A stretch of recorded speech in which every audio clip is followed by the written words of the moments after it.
Guitar Sessions, this is Rod, and today we are looking at rock and roll history and prehistory. All right, starting off with a little bit of jump blues, and then we're going to take a look at a couple rhythm styles of the early rock and roll people, and we're going to talk a little bit about them. Today's just an introduction. It's going to be laid back. We're going to talk about grooves. We're going to talk about rhythms. We're going to talk about nuances. We're going to talk about percussion, being percussive. So anyway, rock and roll, as we know it, was like 1952, 1953, 1951, all that. Nobody knows for certain where exactly they started calling it rock and roll. But we do know that in the 1950s, jump blues was the precursor of rock and roll. And what jump blues is a very danceable blues. It was kind of a shrunken down swing band. All right, so a shrunken down swing band where you have a horn player, you would have a lead singer, and it was meant to be a party, okay? It was music not for musicians, but it was blues oriented, and you'd have guys that were soloing and going crazy on their instruments, but it was all in fun. And 50 years later, that would be Van Halen. All right, so style number one, we're going to talk about. This is kind of the jump blues tradition. There's many different sounds of jump blues, many different tempos. We're going to take a reasonable tempo for this one. It's going to be a jump blues in G. Now, what I want to show you first, when we're looking at chords and jump blues, okay, so a lot of times in a blues you'd see a G7 chord, okay? In jump blues, a lot of the times what we do, we don't play that chord as much as we would maybe play a ninth chord.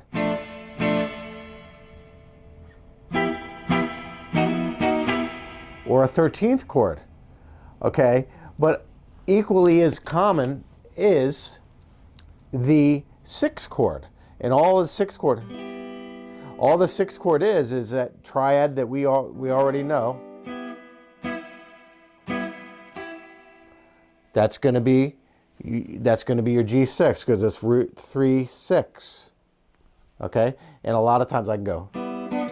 And then you can also do that, but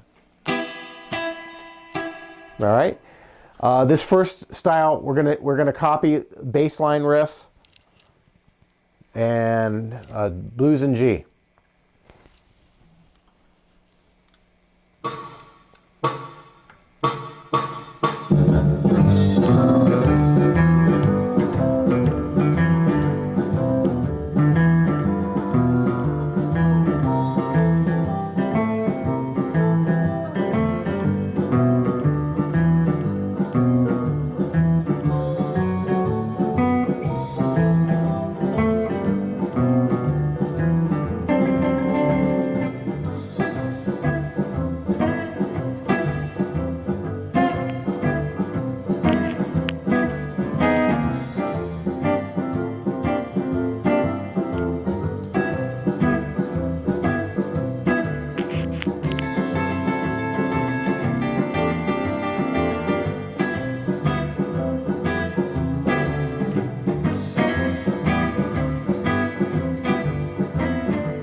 All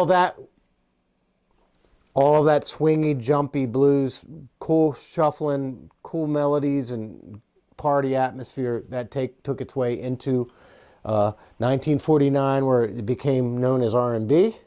Jump blues got swallowed up into R&B, and then later on, R&B and rock and roll, the early rock and roll, a lot of that stuff, they all sound the same. All those three styles of music. R&B was just the new version of race records. Okay, so if you looked at any of my interviews with Dave Rubin, and we talked in great detail in this. Okay. All right, example number two. Example number two is Bill Haley and the Comets. Bill Haley and the Comets were some of the first bands that were considered to be rock and roll. Rock Around the Clock is one of the first rock and roll hits. If not the first, probably not the first, but certainly one of the first rock and roll hits. So, this is kind of really feels a little bit like jump blues, okay? But it's a party atmosphere, and it's a cool song, and it's another blues. So, my A7 chord.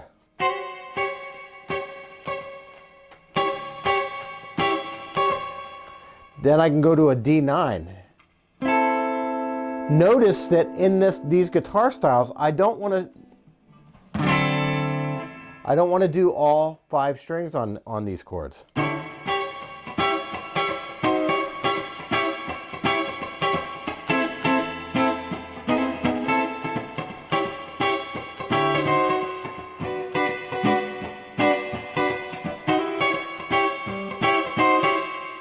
All right, so that is your D9, this is your E9.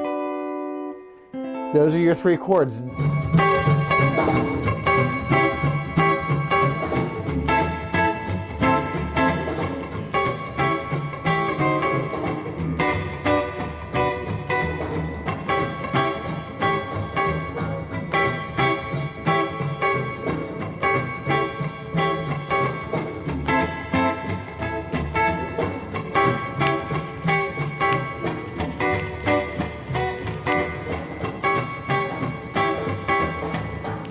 Next, we're going to talk about the Bo Diddley beat. The Bo Diddley beat. Bo Diddley was a ex-boxer turned into a guitar player, and his brand of guitar hero stuff was what he did is he reinvented rhythm.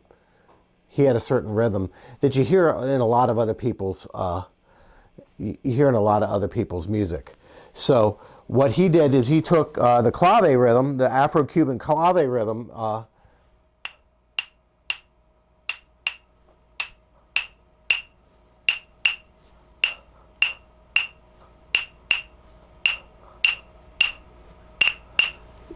The Bo Diddley beat.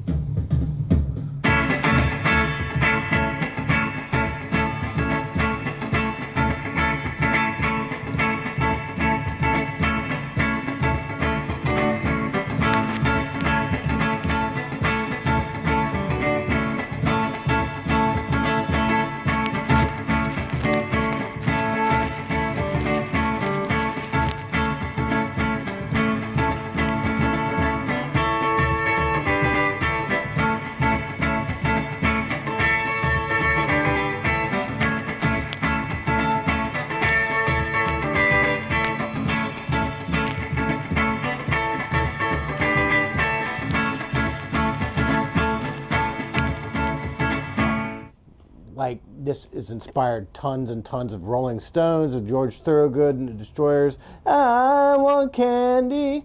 That's the Bo Diddley beat. All right? It is a iconic drum beat, rhythm. It is an iconic groove. The key to the Bo Diddley beat is keeping your arm in constant motion. Okay? And in the process, those notes that are not accented are scratched.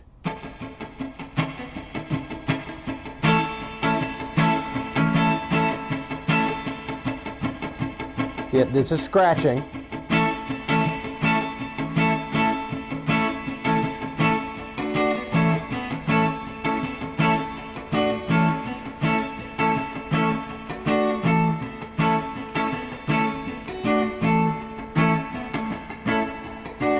Another common variation of this is the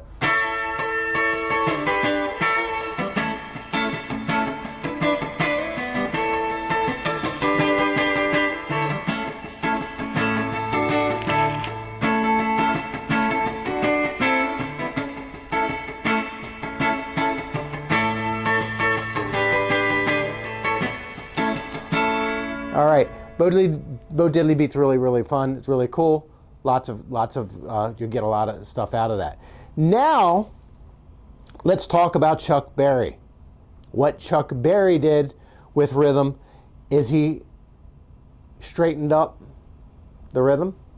He straightened up the 8th note. It's no longer swing.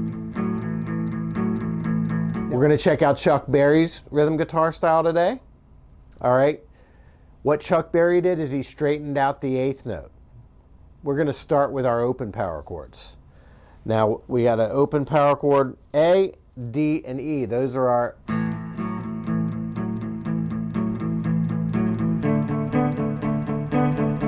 This is the Chuck Berry riff. He got it from, I don't know where he got it from, but I know its history is boogie woogie piano. It's like the left hand of the boogie woogie piano, or it's a piece of the boogie woogie piano groove. Could be the right hand too.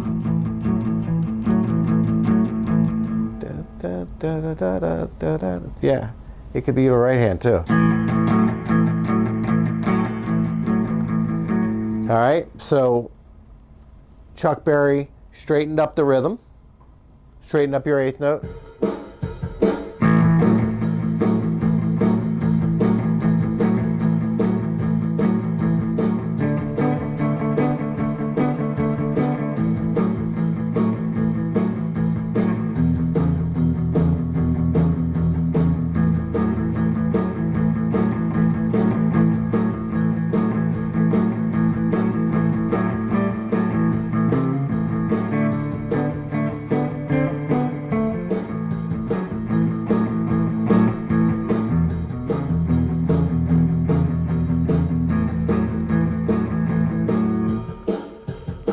Now the way I'm playing this riff is, I actually use my pinky a lot because I got short, small, stubby little hands. But you can use your third finger there. So that's the slowed down version. Now if you recognize this kind of rhythm guitar sound, it's not just 50s. That's what's cool about all of this stuff. It's not just...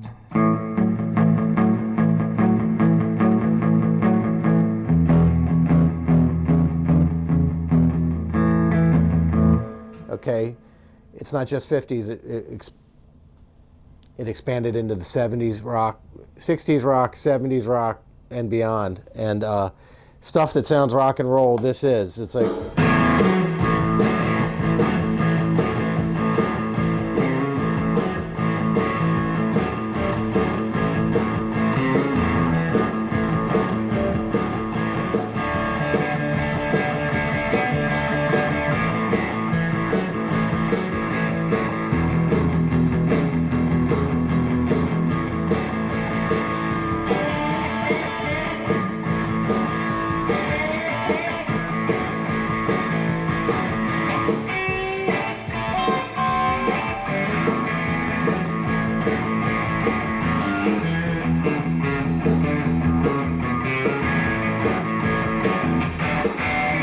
all kinds of stuff you can do with the Chuck Berry stuff. Chuck Berry's probably the most influential guitar players to come out of the 50s.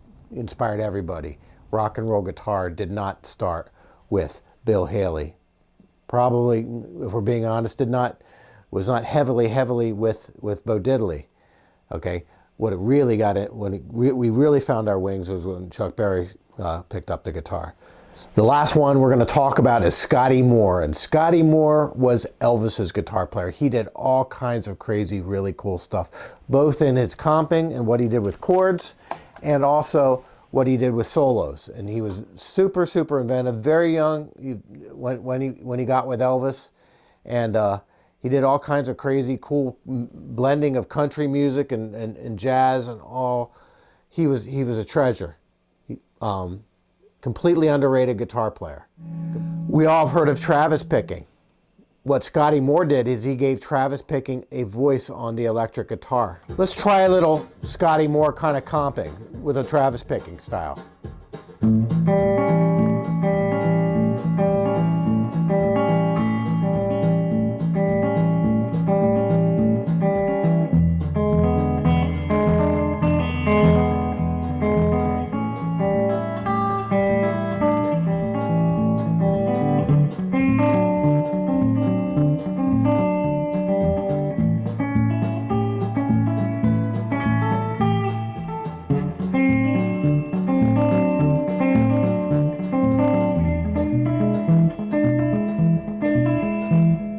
So that is Scotty Moore. Scotty Moore.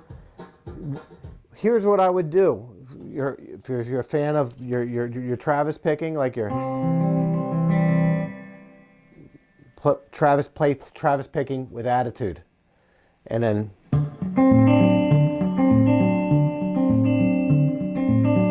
try to get some flow happening. Try to get some rhythm happening with it, and then move it around like.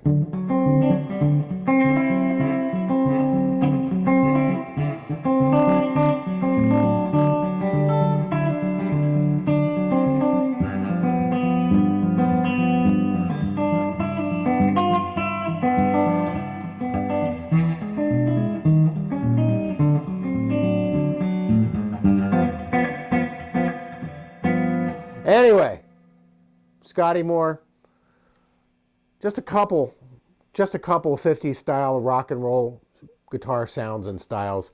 I hope you enjoyed this. I hope you got a lot out of it. And this is Rod, Boomer Guitar Sessions. I know you can do this. Who is your favorite 50s style guitar player? Put it in the comments.